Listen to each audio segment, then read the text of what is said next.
बिस्मिल्लाहिर्रहमानिर्रहीम। आज हमारी डिस्कशन रिक्वायरमेंट्स एरर्स पे होगी। रिक्वायरमेंट एरर्स या रिक्वायरमेंट डिफेक्ट हमारे पास रिक्वायरमेंट्स के अंदर वो डेफिशिएंसी होती है जो कि रिक्वायरमेंट्स की क्वालिटी को नेगेटिवली जो है इम्पेक्ट करती है। रिक्वायरमेंट्स डिफेक्ट्स भी कहा जाता है, रिक्वायरमेंट एरर भी कहा जाता है। इसमें वो तमाम इश्यूज आ जाते हैं, वो तमाम प्रॉब्लम्स आ जाती हैं जो कि रिक्वायरमेंट इंजीनियरिंग प्रोसेस के एक्टिविटीज़ जो हैं सारी, उन तमाम एक्टिविटीज़ में किसी भी एक्टिविटीज़ में कोई प्रॉब्लम जो है आ जाती है जिसकी वजह से रिक्वायरमेंट्स जो हैं उसकी क्वालिटी जो है वो नेगेटिवली जो है वो अफेक्ट होती है। तो उसको रिक्वायरमेंट्स एरर्स या रिक्वायरमेंट डिफेक्ट कहा जाता है।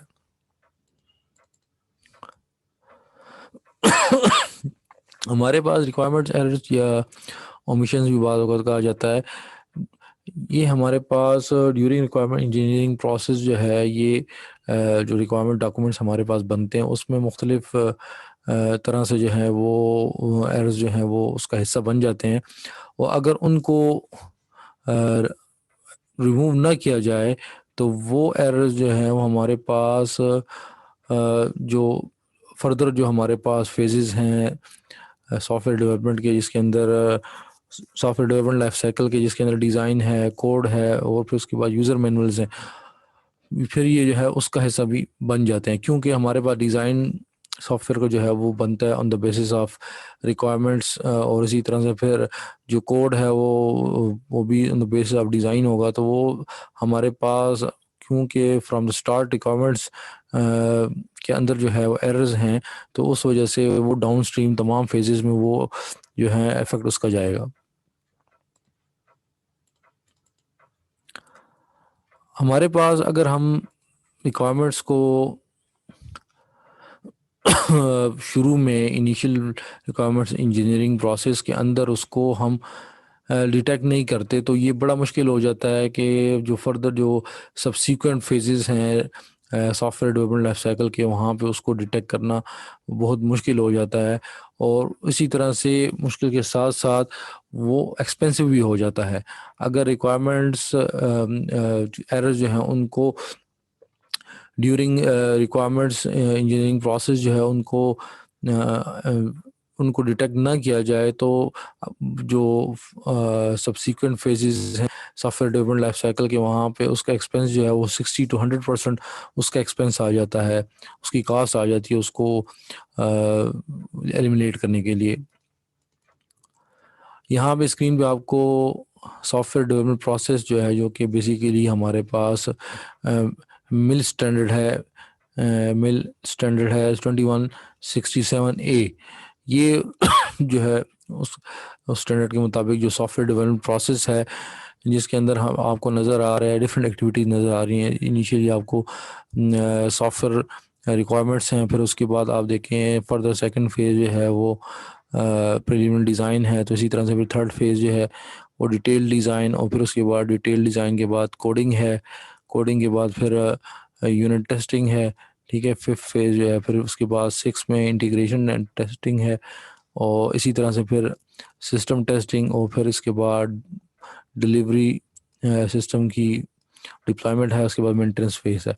तो ये बेसिकली ओवरऑल ये जो हमारे पास मिल स्टैंडर्ड है, ये बहुत अच्छी तरह से सॉफ्टवेयर डेवलपमेंट प्रोसेस को जो सॉफ्टवेयर डेवलपमेंट के अंदर जो मेजर एक्टिविटीज़ हैं उसको समझने के लिए, उसको अंडरस्टैंड करने के लिए, और उनके दरमियान जो रिलेशनशिप है उसको समझने के लिए बड़ा अच्छा स्टैंडर्ड है। तो इसमें आप देख सकते हैं कि हमारे पास ये रिक्वायरमेंट सॉफ्टवेयर रिक्वायरमेंट्स का जो हमारे पास फेज़ है, यहाँ पे देखें सॉफ्टवेयर रिक्वायरमेंट्स। तो यहाँ से हमारे पास इसे दो, एक तो हमारे पास इसके बाद सिस्टम का प्रीलिमिनरी डिज़ाइन होगा, ओवरऑल सिस्टम का आर्किटेक्चर होगा, और उसके बाद वो इफ़ेक्ट होगा, और उसके बाद जो है हमारे पास उसकी बेस पे सॉफ्टवेयर की जो है टेस्ट सिस्टम टेस्ट प्लानिंग होगी, जिसके अंदर जो प्लानर्स हैं वो टेस्ट केसेस डिज़ाइन करेंगे on the basis of software requirements. तो अगर ये रिक्वायरमेंट्स हमारे पास उसमें एरर्स होते हैं तो वो एरर्स जो हैं हमारे पास वो डाउन स्ट्रीम सॉफ्टवेयर जो सॉफ्टवेयर के जो सिस्टम टेस्ट प्लानिंग होगी या टेस्ट केसेस डिज़ाइन किए जाएंगे उसमें भी ये हमारे पास उसको भी अफेक्ट करेंगे। उसके साथ साथ ये जो डिज़ाइन बनेगा उस सिस्टम का, सॉफ्टवेयर सिस्टम का पूरा ओवरऑल आर्किटेक्चर बनेगा, तो उसको भी अफेक्ट करेंगे। फिर इसी तरह से ये हमारे पास ये डाउन स्ट्रीम फ्लो करती जाएंगे एरर्स डिटेल डिज़ाइन में, और उसके बाद फिर यूनिट टेस्ट प्लानिंग जो है उसमें भी, और ये उसको भी अफेक्ट करेंगे। कोडिंग में जाएंगे वही एरर्स, क्योंकि वो रिक्वायरमेंट्स के अंदर एरर्स हैं। फिर यूनिट टेस्टिंग और फिर इंटीग्रेशन टेस्टिंग, तो हर एक फेज़ को ये कि कोई ये डाउन स्ट्रीम ये उसको अफेक्ट करते जाएंगे, और आखिर में जब ये डिलीवरी और प्रोडक्शन फेज़ आएगा जिसमें डिप्लॉयमेंट होगी, और उस वक्त जाके यहाँ पे कहीं जाके वो एरर्स जो है वो आइडेंटिफाई होंगे, जो कि स्टेक होल्डर्स जो हैं उसको कहेंगे वही कि ये कुछ जो प्रॉब्लम्स हैं या कुछ प्रॉब्लम, कुछ इश्यूज जो हैं वो मौजूद हैं, तो वो यहाँ पे जाके मतलब स्टार्ट में रिक्वायरमेंट सॉफ्टवेयर रिक्वायरमेंट्स के अंदर एरर्स आए, लेकिन डाउन जो फेज़ हैं नीचे जितने भी हैं वहाँ पे वो नहीं आइडेंटिफाई हो सकेंगे, बल्कि वो आखिर में जाके फाइनल फेज़ में वो आइडेंटिफाई होंगे, जो कि इस वक्त बहुत ही प्रॉब्लमेटिक होगा इन एरर्स को एलिमिनेट करना और इसको रिमूव करना।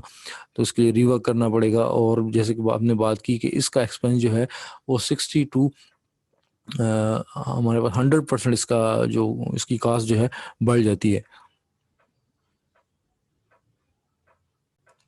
अच्छा, ये भी हम डिस्कस करते हैं डिफरेंट टाइप्स की जो हमारे पास रिक्वायरमेंट एरर्स हैं। तो उसमें हमारे पास आ जाते हैं errors of omissions, errors of commissions, clarity और एम्बिगिटी की जो एरर्स हैं, और हमारे पास स्पीड और कैपेसिटी की एरर्स हैं।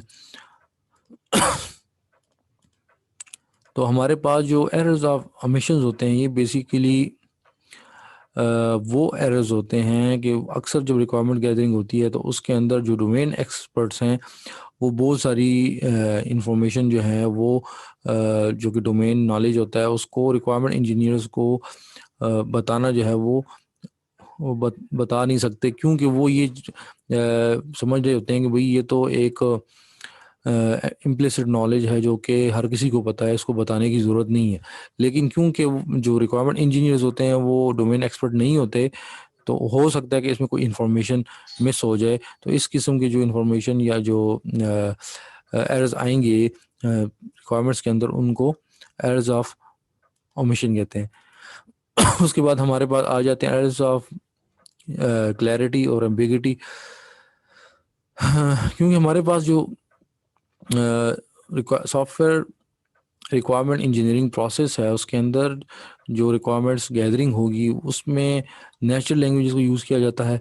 तो हम इस पे बात कर चुके हैं वो डिटेल में कि हमारे पास जो रिक्वायरमेंट गैदरिंग के दौरान नेचुरल लैंग्वेज को यूज़ किया जाता है, तो उसमें बहुत ज़्यादा, क्योंकि जो इनहेरेंटली जो नेचुरल लैंग्वेजेस हैं वो एम्बिगुअस हैं। तो इस वजह से बहुत सारे जो इंफॉर्मेशन जो कि वहाँ पे रिक्वायरमेंट गैदरिंग के दौरान उसको डॉक्यूमेंट किया जाता है रिक्वायरमेंट्स को, तो वो एम्बिगुअस होती हैं, क्लियर नहीं होती। तो उसकी मल्टीपल इंटरप्रिटेशन हो सकती है। जिस तरह से अगर हम देख लें कि हमारे पास एक इंग्लिश का एक वर्ड है ऑब्जेक्ट, तो इसके डिफरेंट मीनिंग हो सकते हैं। इस प्रोग्रामिंग के अंदर इसका डिफरेंट, जैसे ऑब्जेक्ट ओरिएंटेड प्रोग्रामिंग है तो उसमें उसका इसका डिफरेंट मीनिंग है। तो इस तरह से हमारे पास जो एरर्स आ जाते हैं रिक्वायरमेंट गैदरिंग करते हुए और उनको डॉक्यूमेंट करते हुए, जब हमारे पास रिक्वायरमेंट्स क्लियर नहीं होती, एम्बिगियस होती हैं, उनको एरर्स ऑफ क्लैरिटी और एम्बिगिटी कहा जाता है। इसके बाद हमारे पास आ जाते हैं एरर्स ऑफ कमीशन। तो एरर्स ऑफ कमीशन ये वो हैं एरर्स हैं कि जो कि हमारे पास जो रिक्वायरमेंट इंजीनियर्स जो है जब वो रिक्वायरमेंट्स को डॉक्यूमेंट कर रहे होते हैं, तो वो उसको डॉक्यूमेंट करते हुए उनसे जब वो प्रॉपरली वो उसको अंडरस्टैंड नहीं करते स्टेक होल्डर्स की रिक्वायरमेंट्स को, तो उसके दौरान उससे जो है कुछ एरर्स जो है वो रिक्वायरमेंट्स का हिस्सा बन जाते हैं, तो उनको एरर्स ऑफ कमीशन कहते हैं। इसके अलावा हमारे पास परफॉर्मेंस एरर्स हो सकते हैं, जिसमें हमारे पास उस सिस्टम की परफॉर्मेंस से रेलेवेंट जो रिक्वायरमेंट्स है वो परफॉर्मेंस मिसाल के तौर पे स्पीड है या कैपेसिटी है सिस्टम की, डिफरेंट स्टेक होल्डर्स उनके डिफरेंट जो है पॉइंट ऑफ व्यू से वो रिक्वायरमेंट्स जो हैं वो उनकी हो सकती हैं। तो अगर रिक्वायरमेंट इंजीनियर जो है उसको प्रॉपरली अंडरस्टैंड नहीं करेगा तो इस वजह से हमारे पास इस किस्म के एरर्स जो हैं वो रिक्वायरमेंट का हिस्सा बन जाएंगे, क्योंकि हमारे पास जो डिफरेंट स्टेक होल्डर्स हैं उनकी कन्फ्लिक्टिंग जो है उनकी जो रिक्वायरमेंट हो सकती हैं। और इस वजह से हो सकता है कि अगर रिक्वायरमेंट इंजीनियर जो है उसको प्रॉपरली अंडरस्टैंड ना करें उनके डिफरेंट स्टेक होल्डर्स के डिफरेंट पॉइंट ऑफ व्यू को, तो उससे ये एरर्स जो हैं वो रिक्वायरमेंट्स का हिस्सा बन सकते हैं। हमारे पास जब हमने बात की रिक्वायरमेंट्स एरर्स की या डिफेक्ट्स की, तो हमारे पास क्या इम्पेक्ट होगा, इन नेगेटिव इम्पेक्ट होगा रिक्वायरमेंट्स एरर का। एक सबसे बड़ी चीज़ तो ये, सबसे पहली चीज़ कि जो सॉफ्टवेयर है वो यूज़र की नीड को पूरा नहीं करेगा, जिस नीड जो रियल नीड है यूज़र की, जिसके लिए यूज़र ने बनाया है। तो ये बहुत ही इसके ख़तरनाक नताइज हो सकते हैं, क्योंकि अगर यूज़र जो है वो उसको वो सॉफ्टवेयर बनवाता है कि उसकी कुछ नीड होगी और अगर वो नीड पूरी नहीं होती तो हो सकता है कि वो उस ऑर्गेनाइजेशन को सॉफ्टवेयर जो ऑर्गेनाइजेशन सॉफ्टवेयर बना रही है उसको वो पे ही ना करे, उस सॉफ्टवेयर हाउस है या जो डेवलपर है उसको वो पे ही ना करे। तो इस तरह के इश्यूज भी आ सकते हैं। और दूसरा फिर जब हमारे पास रिक्वायरमेंट्स के अंदर एरर्स होंगे तो उसमें ये होगा कि मल्टीपल इंटरप्रिटेशन होगी रिक्वायरमेंट की। अगर उसमें एम्बिगिटी है या क्लैरिटी नहीं है तो उससे कस्टमर और डेवलपर के दरमियान डिसएग्रीमेंट होगा, वो एक दूसरे के साथ उनकी अंडरस्टैंडिंग नहीं होगी और ब्लेम गेम शुरू हो जाएगी। जो डेवलपर है वो कस्टमर पे जो है ना वो कह सकता है कि भाई ये आपकी गलती है, कस्टमर जो है वो डेवलपर को कह सकती है नहीं आपकी गलती है। तो इससे टाइम भी ज़ाया होगा और इसमें पैसे का भी बहुत ज़्यादा होगा। और इसमें हो सकता है कि जो बाज़ कस्टमर्स जो हैं वो उस ऑर्गेनाइजेशन को जो जिसने ये सॉफ्टवेयर डेवलप किया उसको उसके ख़िलाफ़ जो है कानूनी कार्रवाई भी की जा सकती है, लॉसूट्स हो सकते हैं। फॉर एग्ज़ाम्पल अगर कोई ऐसा सॉफ्टवेयर है जो कि हेल्थ सेक्टर से हेल्थ सेक्टर में यूज़ हो रहा है और उससे मॉनिटरिंग हो रही है पेशेंट्स की, तो अगर हमारे पास अगर वो प्रॉपर्ली वो सॉफ्टवेयर काम नहीं करता, प्रॉपर्ली मॉनिटरिंग नहीं होती, तो इस किस्म के जो कस्टमर्स हैं या जो तो वो जो वेंडर है या जो सॉफ्टवेयर हाउस है उसके ख़िलाफ़ कानूनी कार्रवाई कर सकता है। इसके अलावा अगर हमारे पास कोई ऐसे सॉफ्टवेयर जो कि ऐसी सिस्टम जो फॉर एग्ज़ाम्पल अगर वो ऑर्गेनाइजेशन जो है वो सिस्टम बना रही है, एरोप्लेन्स के अंदर कुछ सिस्टम यूज़ हो रहे हैं उनके लिए, तो वहाँ पे भी बहुत ज़्यादा ज़रा सी भी अगर सिस्टम जो है सॉफ्टवेयर सिस्टम्स है अगर वो प्रॉपरली नहीं डिज़ाइन की जाती तो बहुत ही उसके जो नेगेटिव इम्पैक्ट हो सकते हैं।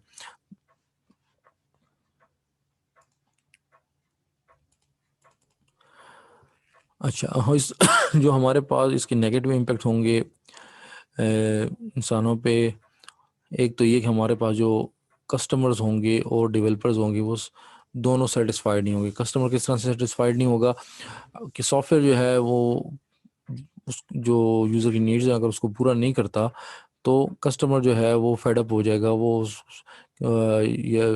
या उस सॉफ्टवेयर में प्रॉब्लम्स बहुत ज़्यादा हैं तो कस्टमर जो है उससे सेटिस्फाई नहीं होगा और वो कहेगा कि मैं अपने काम को मैनुअल ही चलाता हूँ, मुझे इस सिस्टम की ज़रूरत नहीं है। डेवलपर जो है वो भी सेटिस्फाई नहीं होगा। अगर वो कस्टमर जो है वो सेटिस्फाई नहीं है तो वो डेवलपर के साथ जो है उसके आर्गूमेंट्स होंगे, उसको उनके दरमियान प्रॉब्लम्स होंगी बहुत सारी, तो इस वजह से वो भी जो है सेटिस्फाई नहीं होगा।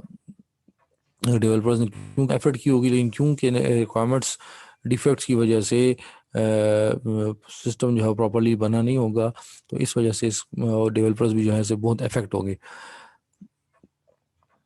जिस तरह से मैंने बात की कि lack of interest in automation of processes, तो मतलब ऑटोमेट सिस्टम को ऑटोमेट करना या प्रोसेस को ऑटोमेट करना, उसमें जो कस्टमर्स हैं वो फिर उतना इंटरेस्ट नहीं लेंगे और ब्लेम गेम शुरू हो जाएगी बिटवीन द कस्टमर और डेवलपर्स। अच्छा, रिक्वायरमेंट एरर्स को किस तरह से एड्रेस किया जा सकता है? तो दो चीज़ें हैं। एक तो ये है कि प्रिवेंशन की जाए, या दूसरा जो है वो हमारे पास ये है कि उसको उसकी रिमूवल की जाए। ये दोनों चीज़ें हो सकती हैं कि रिक्वायरमेंट्स को के अंदर एरर्स को आने से प्रिवेंट किया जाए, या जब उसके अंदर एरर्स आ जाएं तो उसको रिमूव किया जाए। तो ये दोनों टेक्निक्स हो सकती हैं। अ, हमारे पास अगर हम प्रिवेंशन और रिमूवल की बात करें, तो हमारे पास प्रिवेंशन जो है वो ज़्यादा इफ़ेक्टिव है रिमूवल से। उसकी वजह ये है कि ऑन द फर्स्ट फेज़ अगर उसको प्रिवेंट कर लिया जाए रिक्वायरमेंट इंजीनियरिंग प्रोसेस के अंदर, तो उस पे इतना जो है जो हमने जैसे बात की कि हमारे पास जितना लेट जो है इसको इस पे काम किया जाएगा, रिक्वायरमेंट्स एरर्स को अगर रिमूव किया जाएगा, तो उतना ही ज़्यादा कास्ट होगी। जैसे अगर उसको एट द एंड जो है जब डिप्लॉयमेंट हो रही हो उस वक्त उस हमें हम फाइंड आउट करें एरर्स को और उसकी रिमूवल की कोशिश करें, तो उस पे कास्ट जो है 60 to 100% इंक्रीज़ हो जाएगी। तो इस वजह से प्रिवेंशन जो है वो ज़्यादा इफ़ेक्टिव है रिमूवल से। तो इसके साथ फिर हमारे पास ये हो सकता है कि इसके लिए प्रिवेंशन के लिए हमारे पास ये हो सकता है कि जॉइंट एप्लीकेशन डेवलपमेंट हो, जिसमें कस्टमर की प्रीमिसेस में डेवलपर्स जो हैं वो जाके काम करें और उसको मिल के जो है सिस्टम को बनाएं। तो वहाँ पे ये प्रिवेंशन जो है ज़्यादा इफेक्टिवली हो सकती है। या क्वालिटी फंक्शन डिप्लॉयमेंट है, उसको यूज़ किया जा सकता है, प्रोटाइपिंग को यूज़ किया जा सकता है। इसके अलावा रिक्वायरमेंट्स इंस्पेक्शन जो है उसको वो भी की इंस्पेक्शन करके और प्रोटाइपिंग को यूज़ करके भी हमारे पास हम डिफेक्ट्स को रिमूव कर सकते हैं।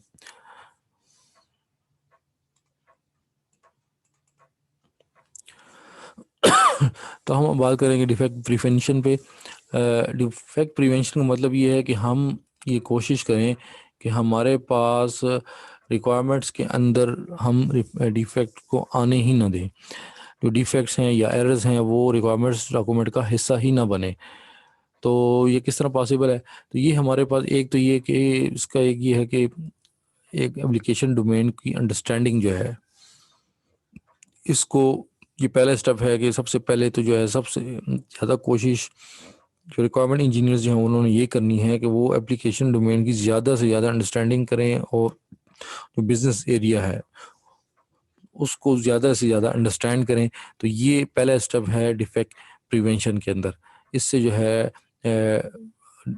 इफ़ेक्ट्स को आने से रिक्वायरमेंट्स का हिस्सा बनने से रोका जा सकता है। उसके बाद दूसरी जो हमारे पास चीज़ है कि डिफरेंट जो रिक्वायरमेंट इंजीनियरिंग की एक्टिविटीज़ हैं, रिक्वायरमेंट जो फेजेज़ हैं जिस हमने बात की, जो डिफरेंट एक्टिविटीज़ हैं फेजेज़ में एलिसिटेशन की एक्टिविटीज़ हैं, एनालिसिस की, नेगोशिएशन की, स्पेसिफिकेशन की और वैलिडेशन की, इन तमाम जो एक्टिविटीज़ हैं इसके लिए रिक्वायरमेंट इंजीनियर की ट्रेनिंग की जाए। क्योंकि हो सकता है कंप्यूटर साइंस का ग्रेजुएट है तो उसको रिक्वायरमेंट इंजीनियरिंग की ट्रेनिंग देनी चाहिए। ट्रेनिंग देने से जो है वो इन एक्टिविटीज़ को ज़्यादा अच्छी तरह से कर सकेगा और इससे जो है हमारे पास जो रिक्वायरमेंट्स के अंदर डिफेक्ट आने के चांसेस कम होंगे। दूसरा ये कि रिक्वायरमेंट इंजीनियरिंग प्रोसेस को या उसके अंदर जो एक्टिविटीज़ हैं उसको कंडक्ट करने के लिए जो टाइम जो है वो उसको प्रॉपर देना है, उसको प्रॉपर टाइम दिया जाएगा। तो इससे भी काफ़ी हद तक जो है ये चांसेस हैं कि रिक्वायरमेंट्स के अंदर जो है एरर्स जो हैं वो या डिफेक्ट्स जो हैं वो कम आएंगे।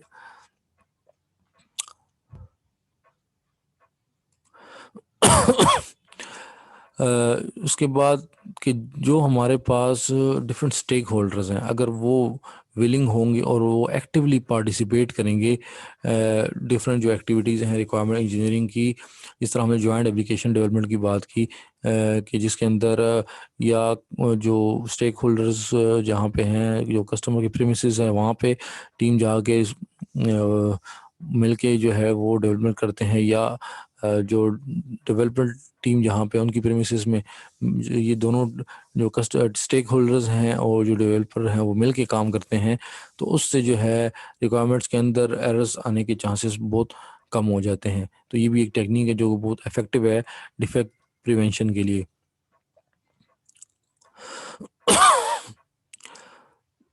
अच्छा, दूसरा ये है कि हमारे पास एक तो जो जितनी भी हमारे पास क्वालिटी को इम्प्रूव करने के लिए एक तो ये हो सकता है कि जो प्रोसेस हैं डॉक्यूमेंटेड प्रोसेसेस को यूज़ किया जाए।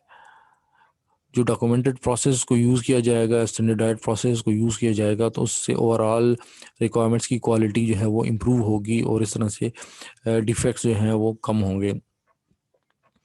और दूसरा जो हमने इस पहले भी हम बात कर चुके हैं कि हमारे पास जो प्रोसेस इम्प्रूवमेंट के साथ जो कमिटमेंट है ऑर्गेनाइजेशन की, उससे भी बहुत ज़्यादा फ़ायदा होगा। जैसे हमारे पास उसके लिए डिफरेंट मॉडल्स हैं। CMM मॉडल जो है, कैपेबिलिटी मैच्योरिटी मॉडल, जिसके अंदर प्रोसेस इम्प्रूवमेंट में बात की जाती है कि प्रोसेस इम्प्रूवमेंट के ऊपर को उसको इम्प्रूव किया जाता है और डिफरेंट जो एक्टिविटीज़ हो रही हैं उसके अंदर स्टैंडर्ड डॉक्यूमेंटेड प्रोसेस यूज़ किए जाते हैं और उनको मॉनिटर किया जाता है, कंट्रोल किया जाता है। और ऐसी मैकेनिज़्म उसके अंदर साथ में उसमें ऐसा मैकेनिज़्म होता है जिससे उस प्रोसेस को साथ साथ में इम्प्रूव भी किया जाता है। इससे हमारे पास जो डिफेक्ट प्रिवेंशन जो है वो ज़्यादा इफ़ेक्टिव होगी। तो हमने आज बात की रिक्वायरमेंट्स एरर्स के ऊपर, और उसके बाद सेकंड फेज़ में हमने बात की डिफेक्ट रिक्वायरमेंट्स एरर के जो नेगेटिव इम्पैक्ट्स हैं उसके ऊपर, और किस तरह से रिक्वायरमेंट्स के अंदर जो है हमारे पास एरर्स आते हैं उनको प्रिवेंट किया जा सकता है। और थोड़ी सी बात हमने रिमूवल पे भी की।